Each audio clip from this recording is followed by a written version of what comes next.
Mr. Speaker, I rise today in strong opposition to the so-called Respect for Marriage Act. Honestly, the bill should be called the Disrespect for Marriage Act.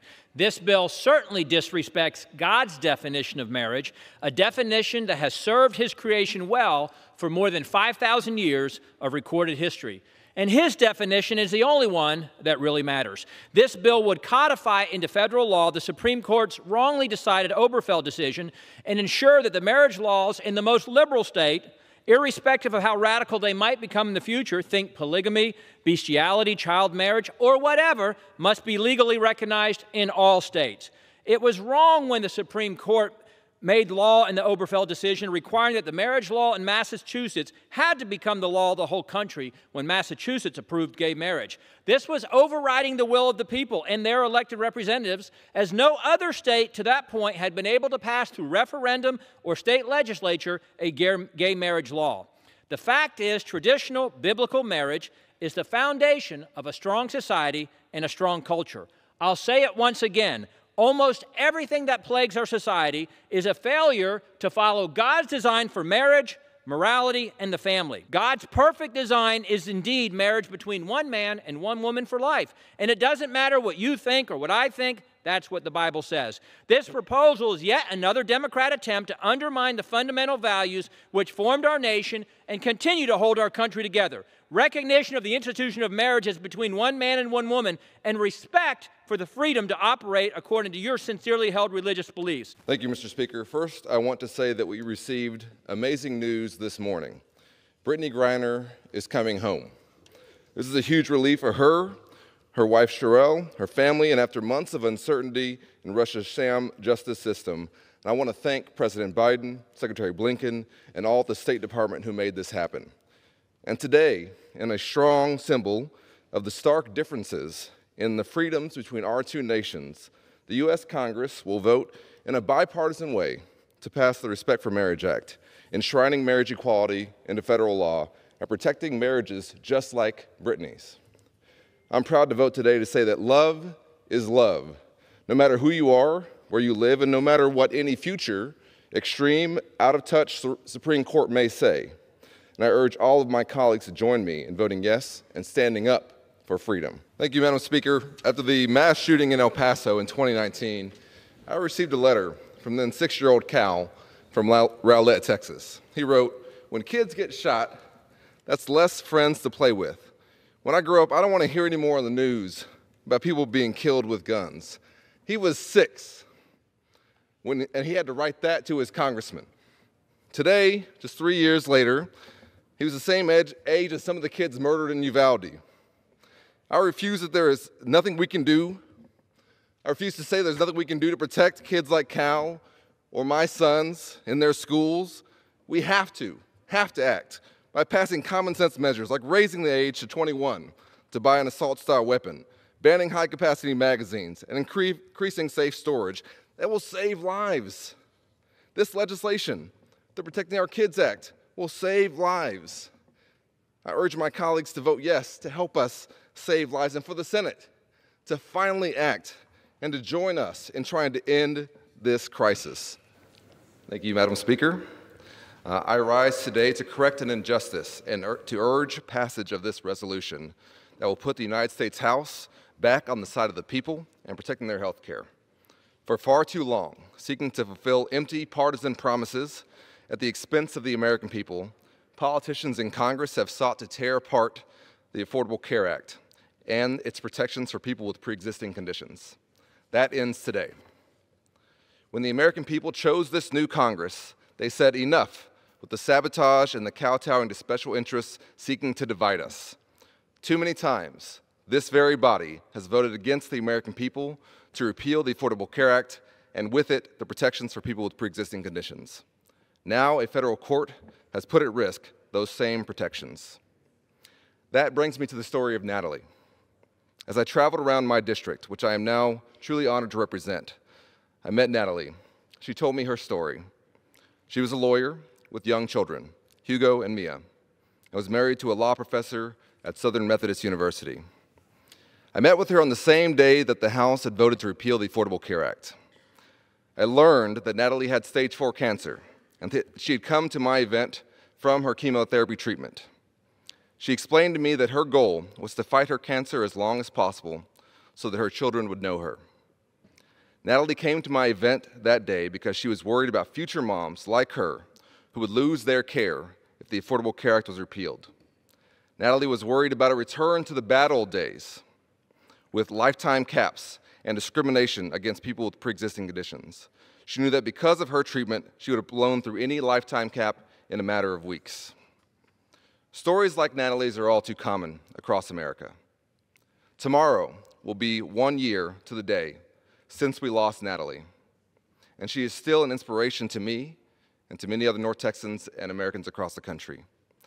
You see, Madam Speaker, Natalie spent her final days while she was in pain, while she was saying her goodbyes, emailing and posting on social media and talking to her community about the need to protect the Affordable Care Act so that other moms could get the care that they need. That's who we are as North Texans, and that's who we are as Americans. We believe in something larger than ourselves. We believe in protecting 130 million Americans and more than 320,000 people in my district in North Texas that have a pre-existing condition. Now, let me be clear. The Affordable Care Act is not perfect, and this resolution does not solve all the health care problems facing our country. But as one of our first acts, I hope that this measure tells the American people that we are on their side. I know I speak for many of my colleagues when I say that this Congress will not stop working for the American people. We will not relent to the special interests and the forces of cynicism. The American people now, more than ever, need us to work together to address the rising cost of health care. Americans like Natalie and her family deserve no less.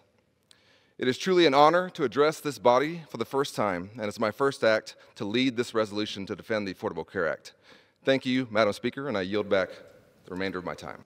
You know, I've worked hard now in my 5 years, going into my 5th year in this body, to develop a reputation and a record of bipartisanship, of working on issues like veterans' health care and benefits, on infrastructure, on paid leave, trying to improve folks' lives. To me, this subcommittee and this hearing is a disgrace. There's nothing to do with helping Americans struggling, nothing to do with helping families like mine growing up. I was raised by a single mother. It's just been an airing of grievances, of debunked claims and conspiracy theories. I think most folks watching back home are having a hard time following some of what y'all are saying because you have to go so far down the rabbit hole.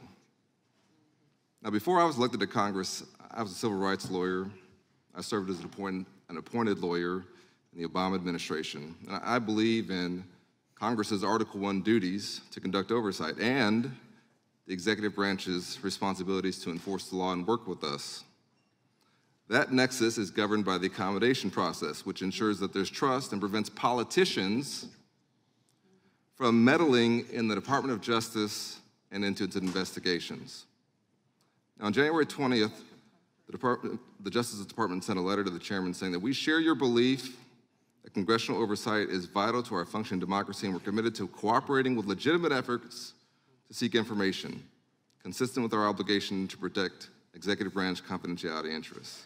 They said the department's mission is to independently and impartially uphold the rule of law, requires us to maintain the integrity of our investigations, prosecutions, and civil actions, and to avoid even a perception that our efforts are being influenced by anything but the law and the facts. Despite that, the chairman of this committee has sought to seek numerous documents related to the FBI's ongoing investigations into the January 6th Capitol insurrection cases and other domestic terrorist cases, many of which are open investigations and are ongoing. Mr. Baker, just to set a tone here, do you agree that the attack on the Capitol on January 6th was an act of domestic terrorism? I'm sorry, could you repeat the question? Do you agree the attack on the Capitol on January 6th was an act of domestic terrorism? I don't think I'm in a position to judge that. It was an act of lawlessness.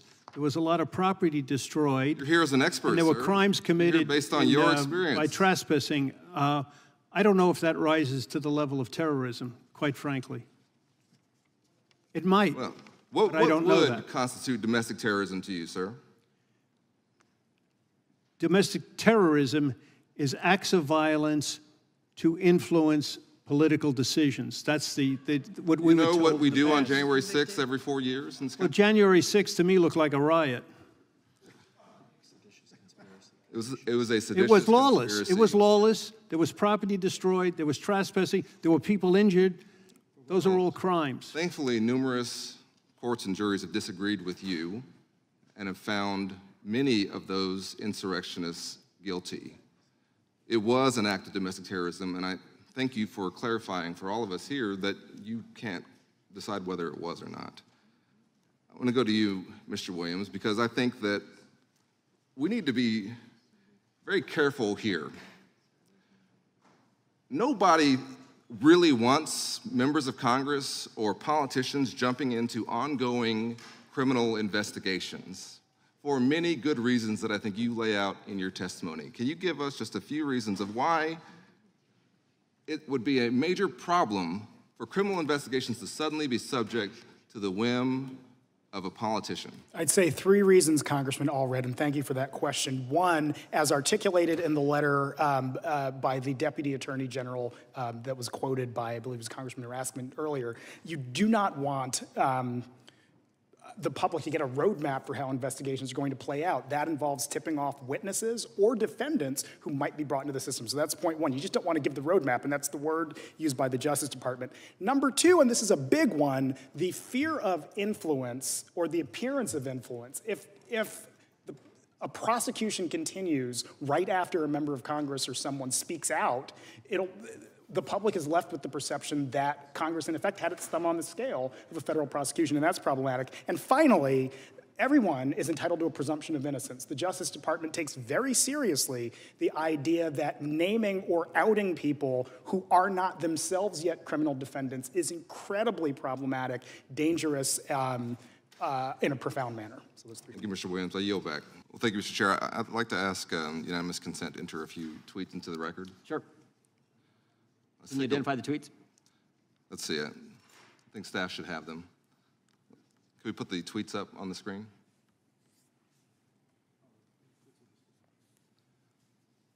Let's take a look at a couple of tweets from Kanye West, who now goes by Ye. But at the time of these tweets had 32 million followers. Mr. Taibbi, can you read the tweet on the left? Can you see the text there? I actually can't. My eyesight is not so great. I'll read it to you. It says, I'm a bit sleepy tonight, but when I wake up, I'm going DEFCON 3 on Jewish people, in all caps. The funny thing is, I actually can't be anti-Semitic because black people are actually Jew.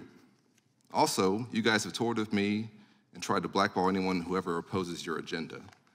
And can you see the tweet next to it? I can, yes.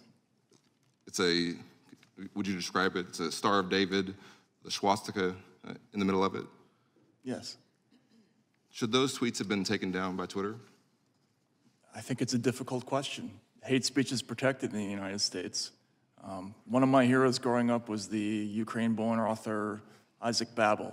He gave a speech at the first Soviet Writers' Congress, and he was asked if any important rights had been taken away. And he sarcastically answered, no, the only rights that have been taken away are the right to be wrong. And the crowd laughed, but he was making an important point, which is that in a free country, you can't have freedom without the freedom to be wrong. Let's move on to a couple of other tweets, not from somebody with 32 million followers. This one says, Elon now controls Twitter. Unleash the racial slurs, K-word and N-word. The other one says, I can freely express how much I hate N-words now. Thank you, Elon. See, these tweets were taken down, even by Elon Musk's Twitter, and they should have been, because they're hate speech. And they lead to real-world reactions. In fact, in the 12 hours after Elon Musk's acquisition of Twitter, hate speech of all kinds spiked on Twitter, including a 500% increase in the use of the N-word. And it's not just online. From 2020 to 2021, hate crimes rose almost 44% in major cities. So hate speech online has real impacts in life. And so does election misinformation and propaganda online. And Mr. Taibbi, I've read a lot of your work.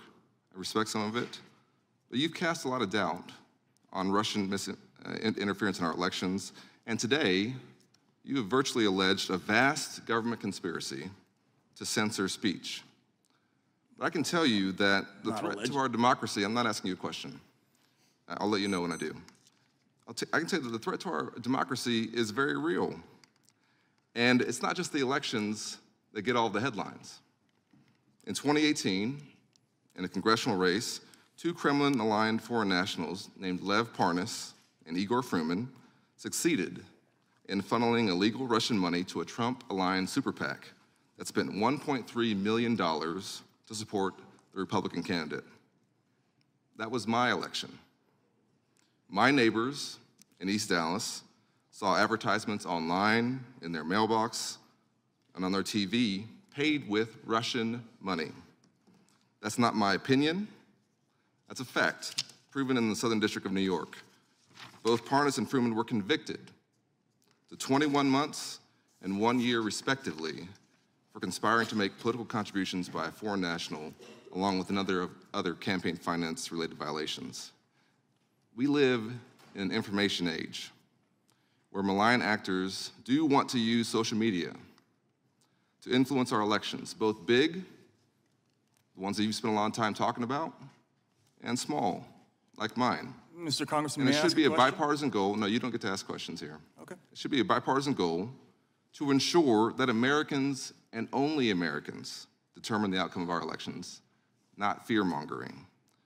And I hope that you can actually take this with you, because I honestly hope that you will grapple with this. That it may be possible that if we can take off the tinfoil hat, that there's not a vast conspiracy, but that ordinary folks and national security agencies responsible for our security are trying their best to find a way to make sure that our online discourse doesn't get people hurt or see our democracy undermined. And that the very rights that you think they're trying to undermine, they may be trying to protect. And I yield back. Mr. Sauer, when you came to the Capitol today, did you go through security? Yes or no? Yes. Did you interact with the Capitol Police at all when you did that? I may have said hello to one of them. Well, just over 2 years ago, one of the police officers you saw might have been one of the nearly 150 officers who were injured when the Capitol was attacked by a violent mob, or one of the hundreds more that are still dealing with mental trauma from that day. That attack was organized, in some cases orchestrated, on social media. Those officers' lives were put at risk, and 7 people died in connection with the attack on January 6th. Are you familiar with the Internet Record Agency located in St. Petersburg, Russia? Yes or no? There is some evidence relating to it in our case. Are you familiar with it? So I would say that a level of familiarity at some level, but limited. Sure. Well, it's a Kremlin asset that uses fake accounts, bots, and hacked materials to influence elections here in the United States in 2016, 2020, again in 2022. That's not my opinion. It was at the center of a 2018 DOJ criminal indictment for its efforts to interfere with elections and our political processes. Do you know who was president of the United States in 2018? President Trump. President Trump was in office. I note the attack on January 6th and the Russian misinformation efforts to point out that our social media is being used to incite violence and by foreign actors who do want to undermine our democracy. And despite that, as you noted in your testimony, Mr. Seligman, the agencies responsible for our national security are not requiring that content be taken down. They have flagged it, and the decision has rested with those private companies. Is that correct? That's correct. And maybe one of the most egregious examples that's come out in the series of congressional hearings we've held about this, from a White House official contacting a social media agency, a social media company, was the Trump White House reaching out about a Chrissy Teigen tweet and saying that it should be taken down because it said mean things about the president. Can you imagine that? Do you think that was a violation of the First Amendment, Mr. Sauer? We haven't seen that tweet in our case. I'm not familiar with it, but I would emphasize that for any federal elected official, to demand that content be taken down raises serious First Amendment concerns. Good. Well then, okay, so you're saying that when the Trump White House did that, that raises concerns for you. I would say if any federal official, elected or unelected, is communicating with social media platforms and demanding that content be taken down, that raises grave First Amendment concerns. And we put in evidence of that occurring on the scale of hundreds of millions of social media posts. You know, the issue here is that some of the discussions that we're talking about here occurred when Trump was in office. There's a claim of some vast conspiracy led by the Biden administration, much of it centering on activity by the FBI around the last election when Donald Trump was in office. I'm not asking a question yet, but the Trump White House itself was reaching out to social media companies, trying to suppress certain discussions. And the truth is that despite all the claims being made here today that social media is being used to censor conservatives, the truth is that their platforms have repeatedly failed to prevent their own platforms from being used to incite violence, to spread disinformation. And instead, Twitter actually changed its own policies to allow Donald Trump to repeatedly spread lies about the election. And we have some examples that I'd like to put up here really quickly.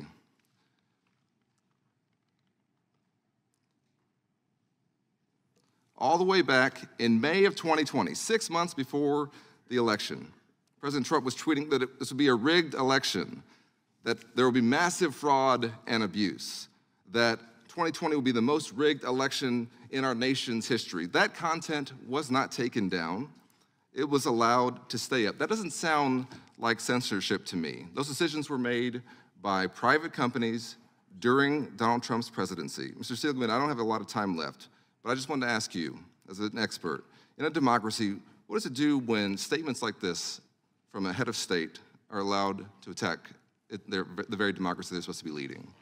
I think it inflames people's political passions. And when hundreds of millions of people see claims like that and believe them and believe that our elections are not free and fair, contrary to fact, some of them ultimately take extreme action in response to that. And that is the danger of misinformation. But it was still allowed to stay up.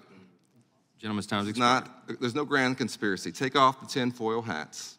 Gentleman's time has expired. Understand what's really going on. Gentleman from Kentucky, Mr. Massey, is recognized for 5 minutes. Last Saturday started out as a beautiful day, and families with kids just like mine headed to the Allen Premium Outlets. It's a place that every North Texan knows.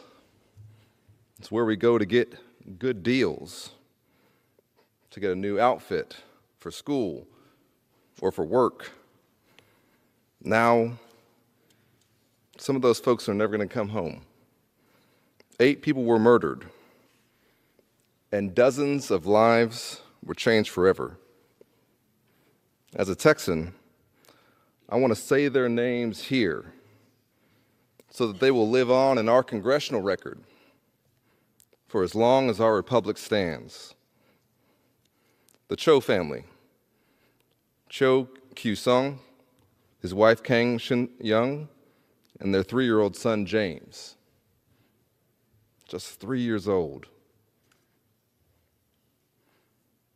They are survived by their 6-year-old son William, a child who lost his entire world in one afternoon. Along with the Cho family, we also lost Christian LaCour, a security guard who died saving others, showing incredible bravery. Christian was just 20 years old.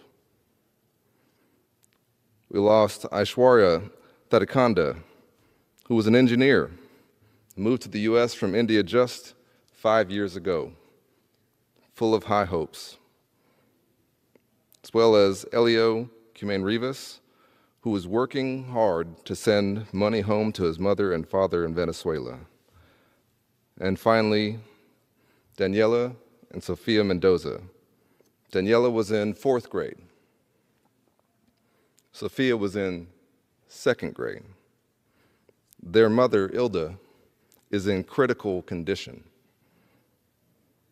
A high school classmate of mine emailed me yesterday, Mr. Speaker, to tell me that one of our classmates had a son who attended their elementary school.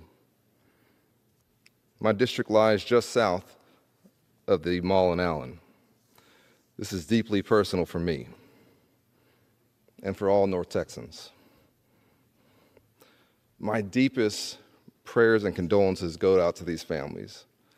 I cannot imagine what they're going through.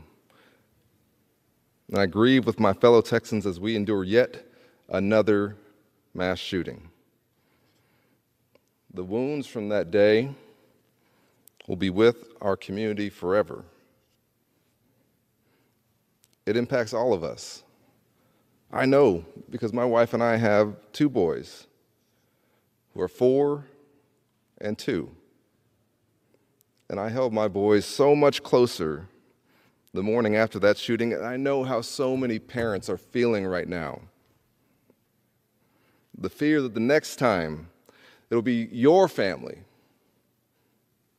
in the wrong place, the wrong time. But I also don't believe that it has to be this way. I know it doesn't have to be this way. We don't have to live like this.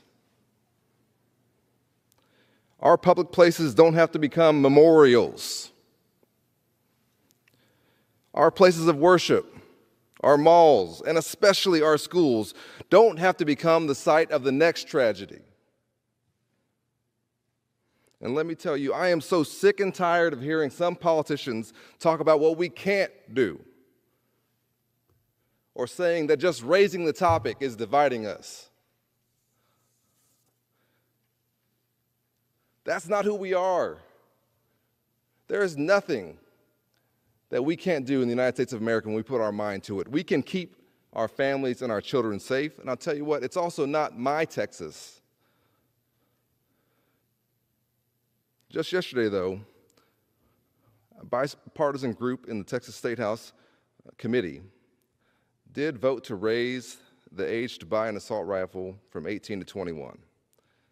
That is my Texas, where folks can come together across the aisle to get things done, consistent with the Second Amendment, without abridging the rights of law-abiding gun owners. There are common sense things that we can agree on and that the American people overwhelmingly support, like universal background checks, red flag laws to keep the guns out of the hands of dangerous individuals who shouldn't have them, and raising the legal age to purchase semi-automatic rifles. We could do those right now in a bipartisan fashion. Let us start there and work together to save lives. And while we offer our prayers, and as we took a moment of silence tonight, let us act